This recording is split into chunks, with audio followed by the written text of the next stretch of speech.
This is a verse about people who they are not married. If you are a donkey, this is not my problem. Let us take another one, Abdul. Hello. Hello. Yes, my friend. Go ahead. Can you hear me? Yeah. Did you hear what we just said? Hello. Yes, I hear you, my friend. Go ahead. You hear me? I do. Yeah, because I'm watching your YouTube video, so I should turn off my YouTube. Yeah, better, you know, just stay with us. So, No, because of the Hassan, did you hear what this guy he said about chapter 24, verse number 2? That's Surah Tawbah. Chapter 24, An-Nur. An-Nur, Yeah. Talking about the. Is that about married people or this is about single people? What do you think? What's the ayah? I just told you, chapter 24, verse number 2. What's he saying? الزانية والزاني فاجلدوا كل واحد منهما 100 جلدة. Is that about people who they are married? Is that about married? Is that about married adulterers or about single people?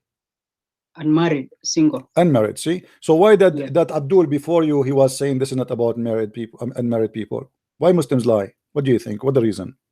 والزاني فاجلدوا كل واحد. What's the full ayah? والزانية والزاني فاجلدوا كل واحد ولا تأخذكم رأفة. Because it's saying it's not stating actually from the Arabic. Yeah, but you know, but at the end of the day, you Muslims, you believe that this is about single people, correct? For the lesser punishment is the ones who are not married yet. Yes. Okay. So why this guy who called me a second ago, he was lying, saying this is not about married people? Maybe he doesn't understand the language. No, he was claiming, screaming at me and saying this is not about, it doesn't say married, and he claimed that this is about married. I told him this is about single people. He said no. So he was lying. Now let me ask you, as long this is the verse, Hassan, my friend, as long you agree with me that this is about unmarried people, what is the punishment for adultery in the Quran for married people? It's killing, I think. Where? What verse? I can't remember. It's there's in no the verse. same. No, there's in no. the same chapter. No, it's in the same chapter. Surah Nur. No, there's no verse in the Quran about married people for adultery. The verse about adultery in the Quran is gone. The goat ate it. The one it says is stoning to death. Stoning to death is a punishment for those who are married. Do you agree? Correct? Which one? Which one? Stoning to death punishment is a punishment for married people. Do you agree? Yes, it's the married one. Wonderful. So where we can find the stoning to death punishment in the Quran? For unmarried or married one? Sorry? For which one? For the unmarried? I'm saying no, the unmarried is in front of us. This is unmarried, chapter 24, verse number 2. All right. So this is for the unmarried, and both of us we agree. And this is Tafsir Ibn Abbas, the cousin of your Prophet, in the front of our eyes. And it says clearly this is for unmarried people. Now, where is the punishment for stoning, which is stoning to death in the Quran for those who are married? Because according to Islam, if you are a married person and you do adultery, fornication, you will be stoned to death. Where is the punishment? Where we can find it? I'm not sure. I have to do more research on that. No, I am sure. Here we go. The hadith says where it's gone. The goat ate it, my friend. What's your reference for that? Okay, here we go. We go to the reference, my friend. No problem. Give me the reference for that. You cannot make up things. No, we cannot. Sure, no, cannot. You see, that's why I use my screen, and nobody can say I'm making things. No, just give me the reference. The one that said the sheep. You can click at the like I don't know if you can see YouTube. We can see the. Yeah, I can see your YouTube. All right, now you're in Sunnah.com. This is Sunan Ibn Majah. All right, and this is the hadith, and the hadith is accurate, is authentic.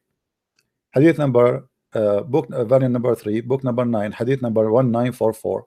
It says the verse of stoning to death, stoning and breastfeeding of an adult 10 times was revealed. So those are verses revealed, but yet we cannot find them. And the paper was with me under my pillow. When the Messenger of Allah died, we were preoccupied with his death, and a tame sheep came and ate it.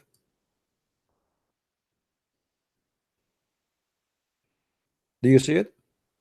Yeah, the paper was ate under my pillow, and then a tame sheep came and ate it. And then what's the conclusion for that hadith? And then this addition to that, it says these verses were abrogated in recitation but not in ruling. How is going to be abrogated? Yes, they are talking about later that there's a go down below the hadith. The 10. Okay, I'm down. Don't you see it, all of that? I want the verification if it's Hassan. Yeah. Go down. Yeah. Go down. Which means it's authentic. No, go down. You didn't show me that one. Where's the authentication of this hadith, man? It says Hassan. Hassan, don't you see? It says Hassan. Do you know what Hassan means? Hassan. It's a rank. It's a rank of authentic hadith. It's authentic. Below the. No, it's not it's authentic. The ultimate. No, it's authentic. It's authentic. It's Hassan. Hassan mean what? Hassan mean in Arabic? Can you tell me? Hassan means is authentic. You can say authentic if I'm not wrong. It means fine. It's fine. Fine, but it does not reach the ultimate authentication. Well, you know, there's ranks. Even the da'if, by the way, it's fine. You don't know science of hadith. My friend, even the da'if, you can go right now and search in YouTube, search for Sheikh Hamza. He made a speech about da'if hadith, and I'm quoting him word by word. He said, there's an attack on da'if hadith. Da'if hadith is the same as you say a paper got F. It did not funk. It pass. It pass. It did not funk. You can go watch him and you can see. So even the da'if is accepted. So what about the Hassan? So this is and Sunan, my friend, and Sunan Ibn Majah, and Sunan, not according to me, not according to me. I just name for you your sheikh who is saying that. I name for you the sheikh. I can show it to you right now. I don't trust him. I don't follow him. He's a liar. Okay, he's a liar. Now let me ask you. Hamza is a Sufi. He worships. Let me ask you. He's a liar. Okay. Don't lie, please. My friend. I know him, Hamza. Hamza Yusuf is the scholar in US, if I'm not wrong. He's what? He is the scholar in US, United States. I don't know, where is he?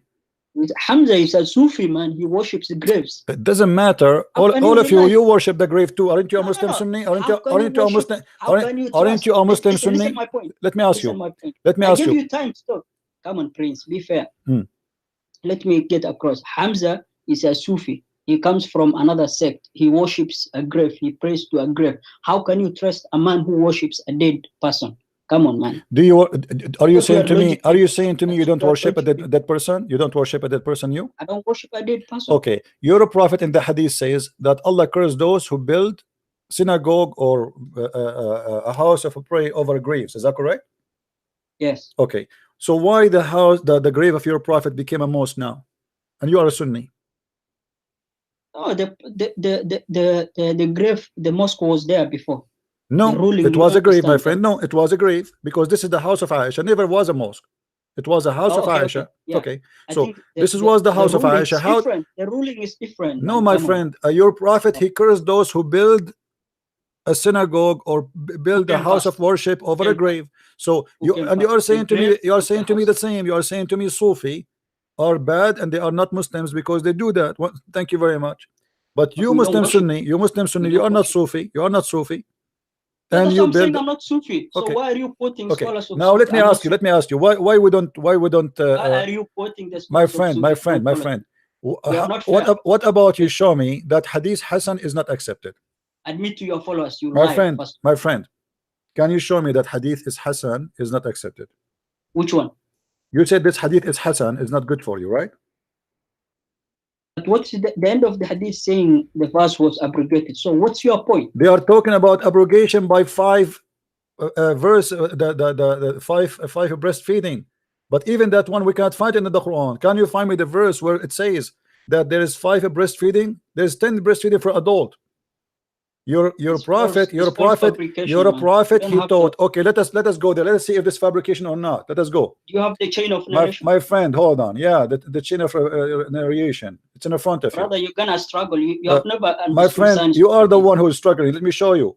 You are saying that this is a lie. Let us see if it's a lie. First of all, this is a book. First of all, this is a. Let me get across my point. This is your book. Hold on. Let us show you. Let us see if this is an accurate story or not. Is rida'atul kabir, adult for breastfeeding, is authentic or it's false? I'm listening. Okay, continue. I'm asking. Is rida'atul kabir authentic or it's false? The breastfeeding of who? What? Breastfeeding of who? Adult. Is it authentic or it's? Intimacy. Is it sexual intimacy?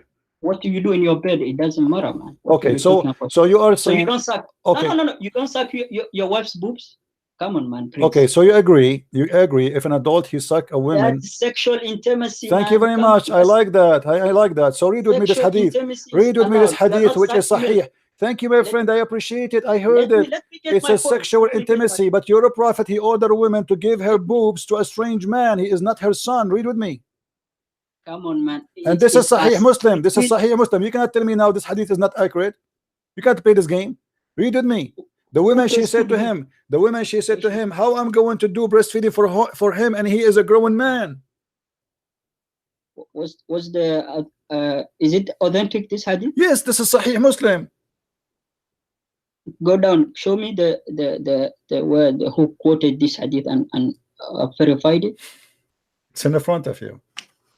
You know, Sahih Muslim doesn't contain all the hadith are not authentic. Again, it's not Sahih. You see, whatever we show them, it's not Sahih. My friend, what the word Sahih Muslim mean? What the word Sahih Muslim mean? Then translate for me. What Sahih mean? Sahih means authentic. Yeah? Okay, so the name of the book, you call the name of the book Authentic Muslim, but it's not authentic, right? Sahih Muslim is most authentic, if I'm not wrong. So how you know now this one is not authentic, specifically this one? Do you sniff like a German shepherd? How you know, how you were able to find out that this hadith is not authentic? Sorry, I don't understand the hadith. What do you mean understand? How you came to the conclusion that this hadith is not authentic? Did you sniff? Sometimes all the hadiths, some are recorded. What sometime? You have to prove it to me. I challenge you in front of everybody to prove that this hadith is false. Go ahead, I'm listening. You have the hadith number, you have the name of the book, you have the reference. Let me go to Sunnah. Okay. What's the number of that hadith?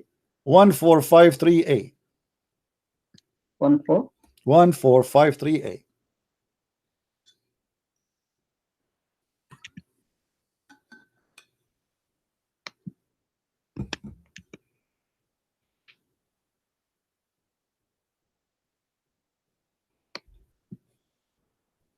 In Sahih Muslim, yeah? Yes.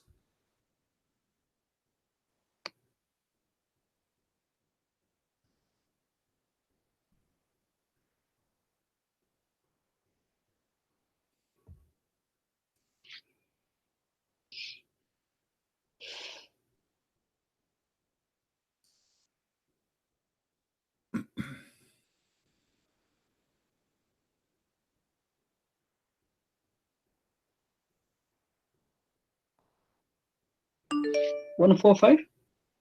Yes. 15. My friend, what this drama is about? You search the hadith.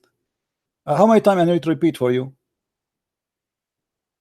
To be honest, I cannot comment on that hadith. Let's move to another issue. Okay, read with me. This is Tafsir Surah An-Nisa, variant number 1, part number 136.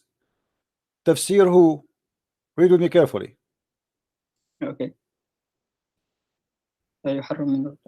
ذهب جمهور أهل العلم أن الرضاعة الذي يحرم etc. and then he continues speaking about قصة سهلة مع سالم مولى أبي حذيفة وقول النبي أرضعيه قالت وكيف أرضعه وهو رجل كبير. How I'm going to do breastfeeding but yet he is an old man?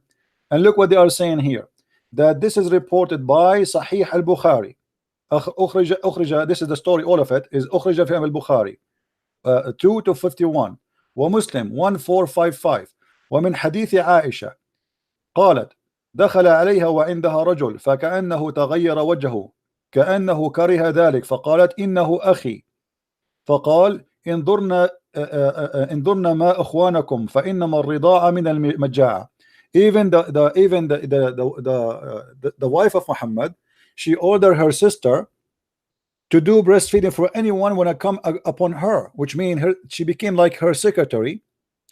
And if you want to enter upon Aisha, you have to ask, you have to go to the sister of Aisha and you suck her boobs for 10 times, different time, not in the same day, until you are satisfied. And you are the one who said to me, this is sexual intimacy, correct? What was the age of the kid? They are men. They are men, my friend. And I have to ask this. I have to verify this situation, man. I don't trust you, so for that reason, I cannot comment. My friend, let me show you from Sorry, Al-Imam. I cannot comment what I don't know. Let me share. Have you ever heard of Al-Qurtubi? I do not know. I do not know, man. I have to ask. My That's friend, why I said I cannot comment. No what problem. I don't No know. problem. No You're problem. forcing me to say something. This is Al-Imam Al-Qurtubi. This is Al-Imam Al-Qurtubi. Volume number 2. Hold on. Volume number 17. Verse number 65. Here they are talking about Al-Imam Al-Qurtubi. And Imam Al-Qurtubi says, and this is the book in the front of your eyes. It says, ولأن عائشة رضي الله عنها كانت إذا أرادت دخول رجل عليها أمرت أختها أسماء أن ترضعه ليصير لها ابنا لأختها من الرضاعة. And if Aisha, she want any man, Ibnan means a baby. No problem. Listen, my friend, and Aisha, if she want anyone to enter upon her, a rajul, a man, she ordered her sister to suck her boobs so he can become a son for her from breastfeeding. You are the one who said to me, if you do suck a woman's breast, it is sexual intimacy. Do you agree with that? Between wife and a man. My friend, between wife and a man. What about a wife and a stranger? A woman and a stranger? No, She's a stranger. He is a stranger. Oh, okay. Are you saying to me? I'm not trying to insult you. I'm not trying to insult you. Are you saying to me? Are you saying to me that you have no problem with somebody want to visit you? Listen. Are you saying you have no problem that a man come to your house and he sucked the boobs of your wife? You're not allowing me to speak, man. I'm asking you. What I said when I said sexual intimacy, I was referring to the between a wife and a husband, not a stranger. Okay, what about stranger? What about stranger? What we would do with a stranger now? We have a stranger, a man he want to enter upon. Let us say you have a wife, and then your wife she ordered her sister to give her boobs to me to suck it, and then I can go and see your wife. Is that logical for you? Is that acceptable in Islam? It's not even logic, man. Well, this is what it says in front of you. I doubt it. I highly doubt it. What do you mean I doubt it? Here we go. This is Tafsir Al-Qurtubi. I cannot comment my friend, it doesn't matter. I don't care if you're Arabic. You can go check it out. No problem, my friend. Take your time. I'm not forcing you right now to my friend. I show it to you in English, so you have no excuse. I show it to you in English, and I show it to you. I cannot comment on the issue. I do not know what you mean. Let me ask you. Why you call me? Let us change the topic just to give you a chance to breathe. That's why I said bring another issue. I do not comment. I don't want to bring another issue. I want you to. First of all, my Arabic language. I want you. No problem. I have to ask people of knowledge. No problem. In the Quran, it says. I don't want to ask you something. Listen to me, man. Let me mention my point. In the Quran, it says that if you do not know, ask the people of knowledge. Well, the people of knowledge are trustworthy. Who are they? The people of knowledge. Who are they? The people of knowledge. They have three characteristics. They have to be righteous people who are the imam or someone who you trust. Not true. And also someone who's proficient in the Arabic language and all the divine laws. That's false, my friend. The Quran says if you want to know, ask the Christians and the Jews. So if I need now scholar, I have to go to the grave or what? My friend, the Quran says. Thank you very much. Those who they recite the scriptures before you. Okay, we are the ones. You ask us. Part of your answer is right. Part of your answer is right. That during the Islamic history where the Quraysh lived, they were Jewish people. So they used to go to ask them the Bani Israel, the stories that happen, and we take benefit from those. And the Prophet said, do not say when the narrators of the Jewish come to you that they narrate you the past history during the Moses time, do not tell them that you guys are lying, and do not verify them until you know that you can take benefit. Because remember, during that time there was oral tradition. You remember, we never used to have cameras. We never used to have technology. Okay, my friend, let's go to something else. As long as we are talking, let us talk. My friend, you told me whatever you want to say, and you are wasting my time. I told you what the criteria in the Quran. You have to ask the Christian and the Jews. Oral tradition. Only. The Quran never said. The Quran never say. The Quran. Hold on. The Quran never say, and you agreed. Never say to you, go and ask someone is a Muslim. He said to you, go and ask the Christian and the Jews. That's why I said part of your answer is right, but not complete. No, it's complete because you have to show me if you can ask a Muslim. Where it says go and ask Muslim. I gave you a scenario. My friend, let me ask you a question. No, you are wasting my time. You are wasting my time. I don't want to talk about this. Here we go. We got a confirmation that you need to ask the Christians, for you Muslims are ignorant. This is what the Quran is saying. Even the Quran calls us people of the book. Why the Quran does not call you people of the book? Why will I ask someone who worshipped Jesus who was breastfed by a woman? Why will I ask someone who's irrational? Well, you are irrational. You are the one who believe that you. Jesus, my friend, hold on. Let us see how funny it is. Worship. You are the one who follow a man. He ordered your wife to give her boobs to a stranger. Who's more logical? Is that rational for you? Is that rational for you? Where is your dignity? Where is your dignity? Where is the man on you? Shame on you. Shame on you to follow a prophet. Shame on you to follow a prophet. He teaches such a thing. Who's more logical? You are worshiping someone who was breastfed, who was washed. Prove it to me. Prove it to me that Jesus was breastfed. I want to see it. Read it. I want to see it. Show me. Are you saying your prophet was a liar? Are you saying your prophet was a liar? I'm asking you a question. Are you saying because the Quran says that Jesus, he spoke in day number 1 and he was a mature person? Yes or no? Why are you turning away the topic? You are the one who talking about Jesus breastfeeding now. Not me. Do not divert the topic. Do not divert from the topic, brother. Brother. Elijah mean God is with us. Bring me Muhammad hijab. Don't go in circle. Don't go in circle. The one you are making fun of, he is right now in heaven. Let me ask you. How Jesus he did the breastfeeding, but yet he can resurrect people from the grave? Answer me. You are not allowing me to speak. No, I am allowed in you, but you try to change the topic. I want you not to escape. How Jesus for you is just a person who did the breastfeeding according to you, but you cannot prove it. But yet he was able to resurrect people from the grave. I want to know. I do not worship him. I worship him. I worship him because he can resurrect people from death. How can you worship someone because he is God. Because he is God. The proof is the following. The proof that he can make the blind see. He resurrect people from death. He bring people to life. He forgive your sin. He is right now in heaven, even in your book. So how dare you to say, okay, explain to me why you worship Allah when Allah cannot create a fly? You are changing topics, man. I'm not. You are the one who's talking to me about worshiping Jesus. I'm showing you. What's wrong with you? Are you stupid or what?